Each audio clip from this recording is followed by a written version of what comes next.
আমরা অনেকে বলি যে উলামায়ে কেরাম কেন টাচ মোবাইল চালায়, এদের জন্য এটা শোভা পায় না। আসলে যারা এই কথাটা বলে এরা আসলে অজ্ঞ, এরা অবুঝ।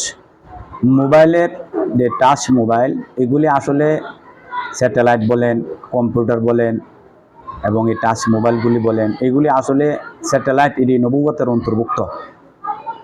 যখন যে কাল ছিল সেই কালে সেই ব্যবস্থা ওই ব্যবস্থার মাধ্যমে দিন প্রচার করা হইতো।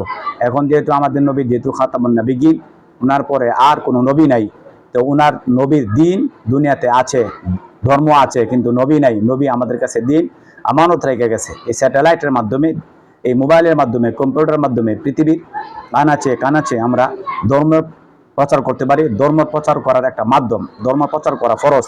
এই মোবাইলের মাধ্যমে আমরা শেয়ার করে, আমরা এই ফলো করে, আমরা ইসলামিক ভিডিও দেখে আমরা এই ইসলামকে ভাইরাল করতে পারি। এটা একটা সওয়াবের বিষয়।